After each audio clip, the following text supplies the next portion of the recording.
The Shop of Lost Seconds. The shop did not sell time, it merely tried to keep it from escaping. Nestled between a salt-worn bookstore and a derelict bakery in a quiet corner of Portland, Maine, Thorne's horology smelled of things the modern world had forgotten: linseed oil, oxidized brass, and the dry, ancient scent of dust dancing in a sunbeam. To Elias Thorne, this smell was the only air worth breathing. Elias was a man composed of sharp angles and silver hair, his eyes two flinty sparks behind gold-rimmed magnifying spectacles. At 70, his hands remained his greatest asset, steady as a heartbeat, capable of manipulating springs thinner than a human hair. He lived by a singular, rigid philosophy: logic is the only remedy for chaos. If a thing was broken, it was because a law of physics had been violated. If it was fixed, it was because order had been restored. He didn't care for the stories his customers brought with their broken heirlooms. He didn't care if the watch belonged to a grandfather who died at sea, or if the mantel clock was the last gift from a departing lover. "I don't fix memories," he would say, his voice like dry parchment. "I fix gears." On this particular Tuesday, the fog was rolling in off the Atlantic, a thick gray wool that muffled the sound of the distant harbor horns. Inside the shop, the symphony was constant. There were the frantic ticking of the Swiss wristwatches, the hollow thrum of the grandfather clocks, and the occasional discordant cuckoo from the German imports.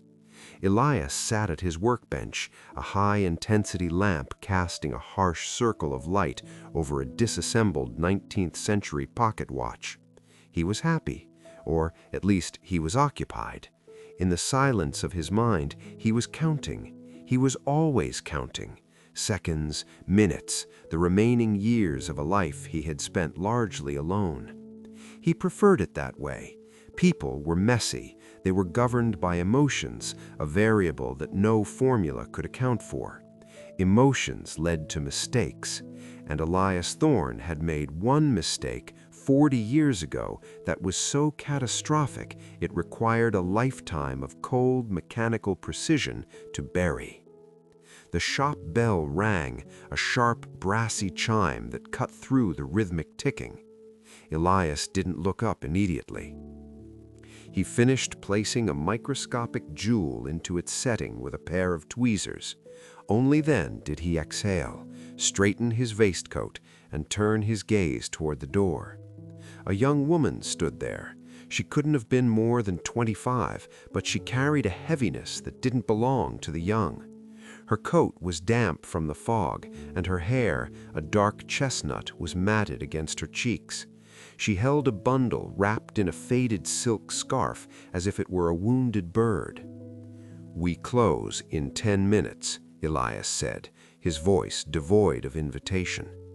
The woman didn't speak. She walked toward the counter, her movements fluid but hesitant. When she reached the glass case, she carefully unwrapped the silk. Inside was a clock unlike any Elias had seen in half a century of craft. It was made of dark, iridescent mother-of-pearl and silver filigree. It had no numbers, only etchings of waves and stars. But it was silent. It was dead. "It stopped," she whispered. Her voice was thin, but it had a strange melodic quality that made the hair on Elias's arms stand up. Elias leaned in, his professional curiosity warring with his desire to be left alone. He reached out a gloved hand to touch the silver casing. The metal felt unnaturally cold, even for a Maine winter. "This is seafaring work," Elias muttered, more to himself than to her. "Late 1800s. It's a lyric clock. They weren't meant to tell the time of day. They were meant to track the tides." "Can you make it sing again?" she asked. Elias looked up, intending to give his standard speech about the cost and the futility of sentimental repairs, but he stopped. The girl's eyes weren't just brown or green. They were the color of the sea just before a storm, a turbulent, glass-like gray. They were familiar, terribly, impossibly familiar. "I am the only one who could fix this," Elias said, his tone sharpening with a sudden, uncharacteristic pride. "But it will take weeks. Parts will have to be fabricated from scratch." "I don't have weeks," she said. She reached into her pocket and placed a small, tarnished silver coin on the counter. It wasn't currency. It was a musician's lapel pin, a tiny cello. The sight of it hit Elias like a physical blow to the chest. The tweezers in his hand trembled just a fraction of a millimeter, but for a man of his precision, it was an earthquake. "Where did you get that?" he asked, his voice suddenly strangled. The girl didn't answer. She simply pushed the clock toward him and turned to leave. "Wait," Elias called out. "I don't even have your name or a receipt." She paused at the door, the fog swirling in behind her like a ghost seeking entry. She looked back over her shoulder, a sad, knowing smile touching her lips. "You already know the story, Mr. Thorne. You're just waiting for the chime." The door closed, the bell jingled once more, then fell silent. Elias stood in the center of his shop, surrounded by the heartbeat of 100 clocks, yet for the first time in 40 years, he felt as though his own heart had forgotten how to keep time. He looked down at the mother-of-pearl clock. In the silence of the shop, he could have sworn he heard the faint, ghostly sound of a cello tuning in the distance. The first gear of karma had turned. The girl with the glass eyes. Elias did not sleep that night.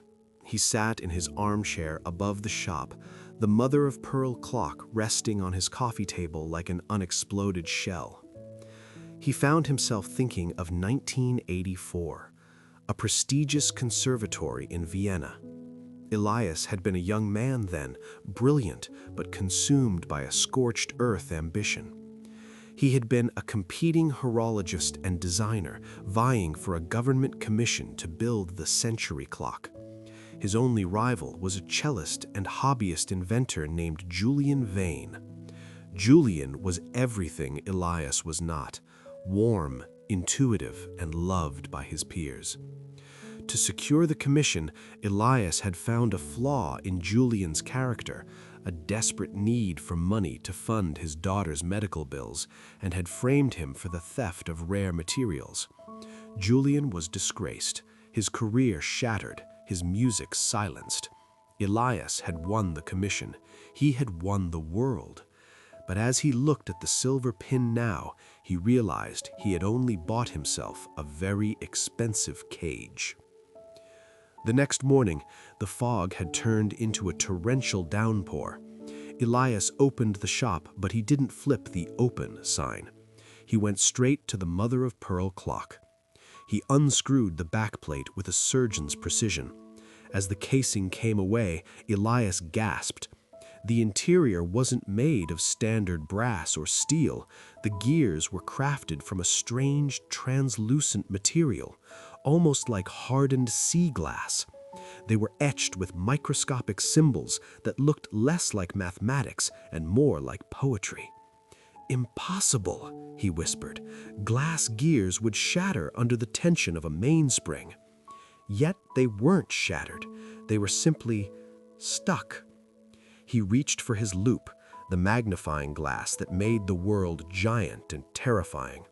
As he peered into the heart of the mechanism, he saw the obstruction. A single dried petal of a jasmine flower was wedged between the escapement wheel and the pallet fork. It was a delicate, organic intrusion in a world of rigid mechanics. The bell chimed. Elias jumped, nearly knocking over his lamp. It was her, the girl from the night before. She stood in the doorway, her coat even more bedraggled than before, but it was her eyes that stopped his breath. In the gray morning light, they didn't look like human eyes at all. They looked like the very glass gears he had just been examining, clear, deep, and reflecting a light that didn't come from the room. "You're back," Elias said, his voice unusually gruff to hide his nerves. "I told you, this will take time." "I didn't come to check on the clock," she said, stepping inside. She didn't look at the shelves of timepieces. She looked directly at Elias. "I came to ask if you remember the sound of a cello in a rainstorm." The air in the shop turned ice cold. Elias felt the phantom weight of the silver pin in his pocket. "I don't know what you're talking about. I'm a clockmaker. I deal in frequencies, not melodies." "My father used to say that every clock has a heartbeat," she continued, ignoring his dismissal. She walked to the counter, her fingers tracing the wood. "But he said yours stopped a long time ago. He said you replaced it with a pendulum that only swings between regret and pride." "Who are you?" Elias demanded, his face flushing a deep, angry red. "Who was your father?" The girl leaned in, her glass eyes shimmering. "My name is Clara Vane, and my father died 3 days ago in a cramped apartment in London, surrounded by clocks that wouldn't tick and music he could no longer play." She placed a hand over the open back of the mother-of-pearl clock. "He spent his last 10 years building this for you, Elias. He called it the Echo. He said you were the only man skilled enough to fix it and the only man broken enough to need it." Elias backed away, hitting his workbench. The clocks around him seemed to grow louder, a cacophony, a tick, tick, tick, that sounded like 1,000 accusing fingers tapping on glass. "I didn't kill him," Elias hissed. "No," said Clara softly, her voice filled not with anger, but with a devastating pity. "Now the music has stopped for you, too. Fix the clock, Mr. Thorne. Fix the music, or the silence will be the last thing you ever hear." Without another word, she turned and walked back out into the rain. Elias looked down at the workbench. The jasmine petal was still there, wedged in the gears. He picked up his tweezers to remove it, but his hand, the hand that had been steady for 50 years, was shaking so violently that he dropped the tool. The room felt smaller. The shadows of the pendulum clocks on the walls looked like heavy nooses. He realized then that the girl wasn't just a visitor. She was the messenger of a debt that had finally come due. Elias took a deep breath, trying to steady his vision. He picked up a fine-tipped camel hair brush and dipped it into a vial of specialized oil. But as he leaned over the mechanism, the shadows in the shop seemed to stretch. The ticking of the other clocks began to distort. The rhythmic snip-snap of a nearby metronome slowed down, deepening into a guttural, vibrating thrum. It sounded less like metal and more like a bow being drawn across a thick gut string. A cello. Elias froze. He closed his eyes tight, but the sound didn't vanish. It was the cello suite number 1 in G major, the piece Julian Vane had played the night he lost everything. "It's the inner ear," Elias muttered to the empty room. "Tinnitus, stress, old age." He opened his eyes and looked back through his magnifying loupe. He wasn't looking at gears anymore. For a split second, the translucent glass wheels reflected a memory so vivid it felt like a physical blow. He saw Julian's face, not the old, broken man Clara described, but the young Julian. He was laughing, his hands calloused from strings and wood, showing Elias a prototype of a gear made of sea glass. "The ocean doesn't keep time, Elias," the memory Julian said, his voice echoing through the shop. "It keeps rhythm. There's a difference. A clock measures what we lose. Music measures what we hold on to." Elias had laughed at him then. He had called it sentimental garbage. Now the ghost of that music was vibrating through the very tweezers in his hand. He noticed something he had missed before. On the largest glass gear, there was a microscopic engraving, not a symbol, but a name, Elias, and beneath it, the first second of the rest of your life.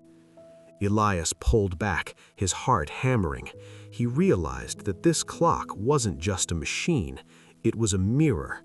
Julian hadn't built it to tell the time, he had built it to store a specific moment. This was a karmic lock. It wouldn't run on oil or springs. It was designed to respond to the frequency of the person holding it. The clock was silent because Elias was hollow. Suddenly, the shop lights flickered and died. The only illumination came from the street lamp outside, casting long, skeletal shadows across the floor. In the dim light, the glass gears began to glow with a faint bioluminescent blue. Elias felt a cold draft, though the windows were shut. He looked toward the corner of the room where a large, shrouded grandfather clock stood.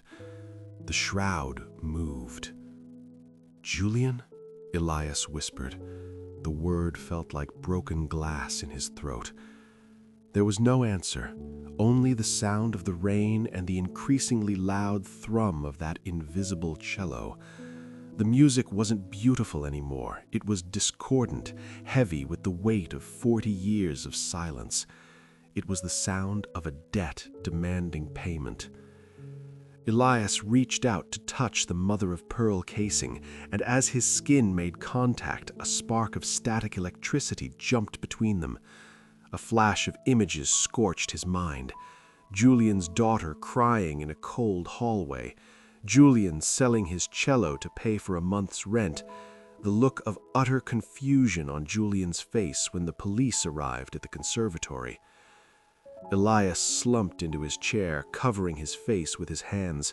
He had spent 40 decades convincing himself that he had simply played the game better than Julian. But the glass gears didn't care about games. They only cared about the truth. "What do you want?" he cried out to the darkness. "The man is dead. What can I do for a dead man?" From the shadows near the door, a soft, familiar voice drifted through the shop. "The dead don't need anything, Mr. Thorne," Clara's voice said. She wasn't there, yet her words were as clear as a bell. "It's the living who are starving." Elias looked at his hands. They were the hands of a master, but they were empty. He had spent his life measuring the departure of time, only to realize he had never actually lived a single minute of it. He stood up, his resolve hardening into something new, not pride, but a desperate, terrifying need for redemption. He grabbed his lantern and a specialized set of diamond-tipped files. If the clock was a mirror, he would have to change the man in the reflection before the gears would ever turn again. He began to work, not with the cold logic of a mechanic, but with the trembling hope of a man trying to whistle a tune he had forgotten long ago. The Midnight Confession. "I knew," Elias whispered into the darkness. The sound of his own voice startled him. He hadn't spoken to anyone in this shop for more than a few seconds at a time in years. But tonight, the silence was too heavy to bear. He needed to displace it with the truth, even if the only listeners were the brass pendulums and the glass gears. "I knew the material wasn't stolen, Julian," he said, his voice cracking like dry timber. He picked up a small, fine-grained polishing cloth and began to rub the mother-of-pearl casing, his movements frantic. "I knew you had found a way to temper the glass using sea salt. It was a genius move. It would have changed everything. And I couldn't let a musician be the one to revolutionize my craft." As he spoke, the bioluminescent glow of the glass gears pulsed, brightening with every word of his confession. It was as if the machine was feeding on the honesty, drawing power from the air he was finally clearing. "I took the prototype from your locker," Elias continued, the memory surfacing like a drowned body. I placed the silver filings in your coat pocket. I watched the dean call the authorities.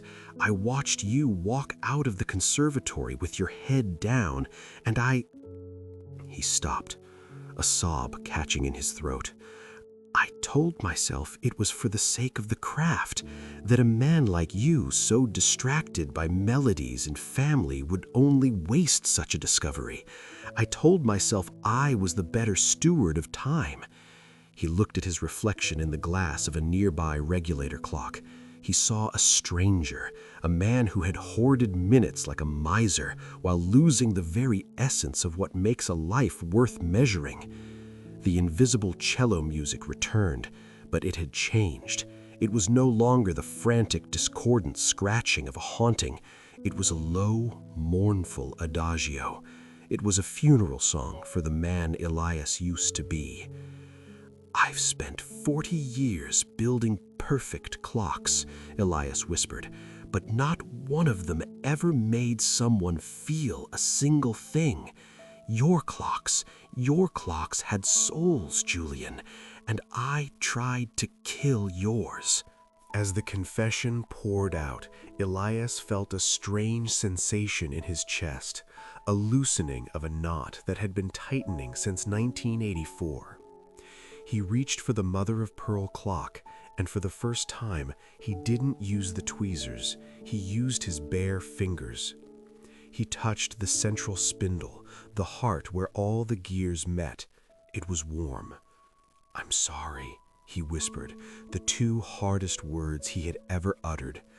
"I am so sorry." Suddenly, a gear clicked. It wasn't a loud sound, but in the stillness of the midnight shop, it sounded like a gunshot. The main glass wheel, the one etched with his name, began to rotate, slowly, painfully, as if overcoming decades of rust. But it wasn't rust that had held it back, it was the weight of a secret. As the gear turned, the clock began to emit a sound. It wasn't the tick-tock of a standard timepiece, it was a vibration, a resonant hum that mimicked the low C string of a cello. The shop seemed to breathe. The other clocks, the hundreds of mechanical hearts on the walls, fell silent. One by one, their pendulums slowed and stopped, yielding the floor to the master. Elias watched in awe. The clock wasn't just running, it was projecting. On the wall of the shop, the light from the glass gears cast a shadow play. He saw the silhouette of a man playing a cello, and beside him, a small girl dancing. It was a memory preserved in light and glass. But then, the gear stuttered, the image flickered and faded. The humming turned into a sharp, grinding noise. The clock was fighting itself. Elias realized with a jolt of terror that the healing wasn't complete. He had confessed to the dead, but the living still stood in the rain. Karma didn't want his words, it wanted his sacrifice. He looked at the silver cello pin on the counter. He knew what he had to do. He knew the one thing he possessed that was worth enough to balance the scales. The invisible thread. Elias stared at the silhouette of the child. She moved with a lightness he had never known, a grace born of a father's love. But as the glass gears ground against one another, the image began to distort, the girl's edges fraying into jagged shadows. "The mechanism is rejecting the power," Elias breathed, his eyes wide. He understood now. The clock was a vessel for Julian's final masterpiece, a recording of a soul. But the fuel Julian had used was a specialized resonant alloy he'd spent his final years perfecting, a liquid metal that carried sound waves. To complete the circuit, the clock needed a bridge, a physical conductor that shared the same frequency as the original betrayal. Elias's gaze fell upon his most prized possession, housed in a reinforced glass case at the back of the shop. It was the thorn escapement. This was the invention that had made him famous, the very thing he had built using the research he'd stolen from Julian 40 decades ago. It was a masterpiece of solid gold and diamond-encrusted pivots. It was worth a fortune, but more than that, it was his identity. It was the proof of his superiority. "Karma is a circle," a voice whispered in his mind. "To fix the thread you broke, you must snap the one you stole." Without hesitating, a miracle for a man who spent hours weighing a single gram, Elias grabbed a heavy brass hammer. With one swift, violent motion, he shattered the glass case of his own masterpiece. The alarm in the shop screamed, a piercing electronic wail, but Elias didn't flinch. He reached into the wreckage and pulled out the gold heart of the thorn escapement. He brought it to his workbench and began to do the unthinkable. He started to dismantle his legacy. He took the gold gears, the ones that had brought him fame, and began to shave them down into dust. He mixed the gold filings with the specialized oil on his bench, creating a shimmering conductive paste. As he worked, he felt a strange sensation, not of loss, but of lightness. Each golden shaving he stripped away felt like a year of guilt falling off his shoulders.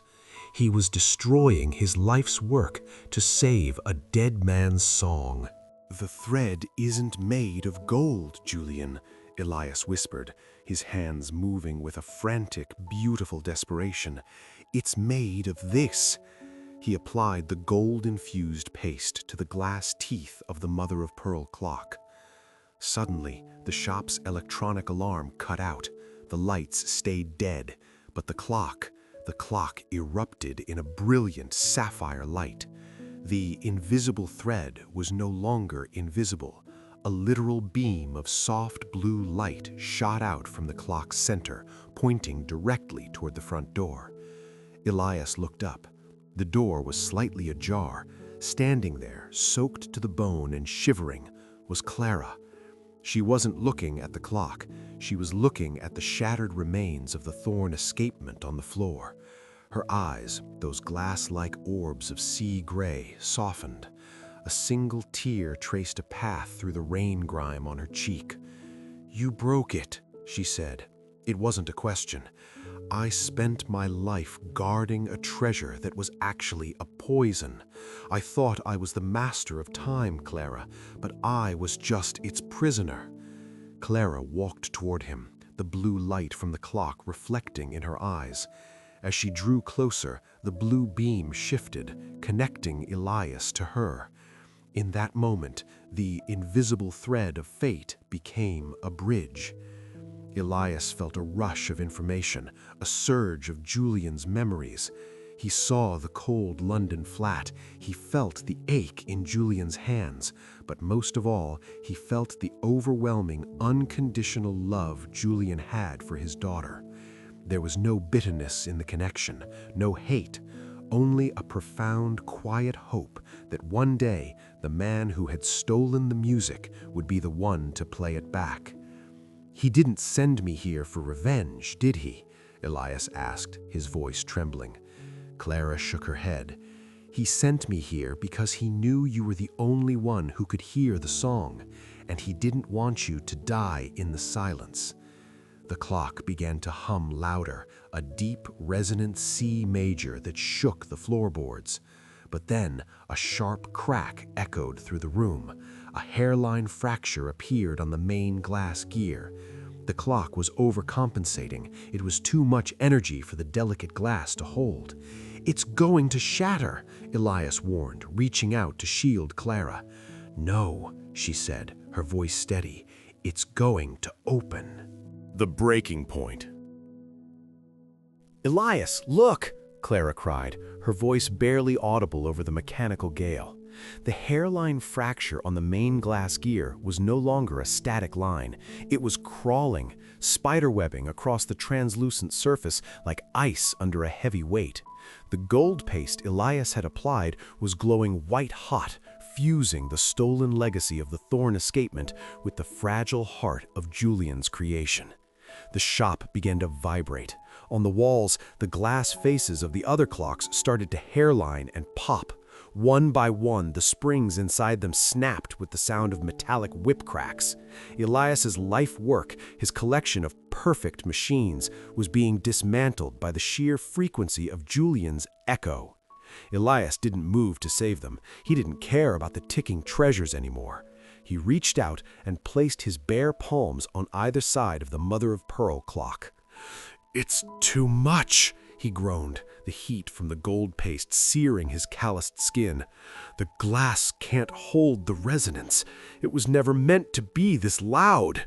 "It's not the clock that's breaking, Elias," shouted Clara, stepping into the circle of light. "It's the wall. You built a wall between the world and your heart, and the music is finally tearing it down." Suddenly, the central gear, the one bearing Elias's name, shattered. It didn't explode outward, it imploded. The glass shards vanished into a swirl of light, and for a heartbeat, the shop was gone. Elias found himself standing in a memory. He was back in the conservatory hallway in 1984. The air smelled of floor wax and old sheet music. He saw his younger self hiding the silver filings in Julian's coat. He saw the cold, calculated look in his own eyes, the look of a man who thought he could win by making everyone else lose. But this time, the memory didn't play out the way it had for 40 years. In this version, a hand reached out and grabbed his wrist. Elias turned, expecting to see a guard or a professor. Instead, he saw the older Julian, the man as he had been just days ago, thin and gray, but with eyes that held the depth of 1,000 symphonies. "It's heavy, isn't it?" Julian's ghost asked softly. "Carrying a secret for 40 years is like holding a breath you can never let out." Elias fell to his knees in the spectral hallway. "I destroyed you, Julian. I took everything." "You took my career," Julian replied, his voice a gentle vibration in the air. "But you took your own soul. I had my music. I had Clara. I had the rain and the stars. What did you have, Elias? Only the ticking of seconds that meant nothing." Julian reached out and touched Elias's chest. "The clock isn't broken. It's waiting for the final gear, the only gear that matters." "What is it?" Elias begged. "Tell me what it is. I'll give anything." "Forgiveness," Julian said, "but not mine, yours. You have to forgive yourself for being a man who was afraid of the dark." The memory shattered. Elias was slammed back into the reality of his shop. The mother-of-pearl clock was glowing with a terrifying intensity. The cracks had reached the very edge of the casing. If it broke now, the energy would dissipate, and the song, Julian's final gift, would be lost forever. Elias looked at his hands. They were burned, trembling, and old. He realized then that the breaking point wasn't about the clock, or the gold, or the past. It was about the ego. He let go of the need to fix it. He let go of his pride as a master horologist. He stopped trying to control the outcome. He simply leaned forward and whispered into the glowing heart of the machine, "I am a small, foolish man, and I am ready to hear the music." With a final, deafening chime, the clock didn't shatter, it blossomed. The silver filigree unfolded like the petals of a metallic lotus. The blue light softened into a warm, golden amber, the color of a sunset over the Maine coast. The roar stopped. The silence that followed was the most beautiful thing Elias had ever heard. And then, out of that silence, came a single low note from a cello. It was perfect. The healing sound. It started as a vibration in the floorboards, a deep, resonant hum that bypassed the ears and went straight to the bone. From the heart of the unfolded mother-of-pearl lotus, a melody emerged. It was Julian's unfinished symphony. But it wasn't a recording. It was a live, breathing presence. The sound was rich, woody, and thick with emotion. It spoke of the salt spray of the Atlantic, the laughter of a child in a sunlit kitchen, and the quiet dignity of a man who had worked in the shadows without bitterness. Elias closed his eyes. For the first time in 40 years, he wasn't counting the seconds. He was feeling the space between them. As the music swelled, the shop transformed. The walls seemed to dissolve, replaced by a panoramic vision of the life Elias had refused to see. He saw the ripple effect of his one act of cruelty, but he also saw the ripple effect of this one act of repair. He saw Clara as a little girl, sitting at her father's feet while he worked on the very glass gears Elias held now. He saw Julian's hands, shaking from age, meticulously etching Elias's name into the glass, not as a curse, but as an invitation. He knew, Elias whispered, tears finally carving tracks through the dust on his face. He knew I would be the one to open it. Clara stepped forward, her hand reaching out to touch the silver filigree. As she did, the cello melody merged with a piano accompaniment that seemed to come from the air itself. "My father always said that sound never truly dies," she said, her voice a soft harmony to the music. "It just travels until it finds a heart quiet enough to echo it back." He spent 10 years building this clock to capture the frequency of his forgiveness. He wanted to make sure that when you were finally ready to listen, you wouldn't be alone. The music reached a crescendo, a soaring, triumphant arc of sound that seemed to pull the very shadows out of the corners of the room. Elias felt a warmth spreading through his chest, a heat that wasn't the searing burn of the gold paste, but the glow of a hearth fire. The heavy, cold stone he had carried in place of a heart for 40 decades finally began to melt. He looked at his hands. They were no longer shaking. They were resting peacefully on the workbench. He realized that the healing wasn't a miracle that fixed the past. It was a grace that allowed him to live in the present. The symphony began to wind down, transitioning into a gentle, rhythmic lullaby. The amber light softened, and the thorn escapement, the golden legacy he had sacrificed, lay in a pile of glittering dust. Elias looked at the dust and smiled. It was just metal, just atoms. It held no power over him anymore. "It's beautiful," he said, and for the first time his voice didn't sound like dry parchment. It sounded like a man. The last note of the cello lingered in the air for a long, shimmering minute, refusing to vanish. When it finally faded, the shop didn't feel empty. It felt full. It felt like a home. Clara looked at Elias, her glass eyes now bright with a very human joy. "The clock is finished, Mr. Thorne, and so is the silence." Elias stood up, his joints popping, his back straighter than it had been in years. He looked at the mother-of-pearl clock, now resting in its lotus shape, its work done.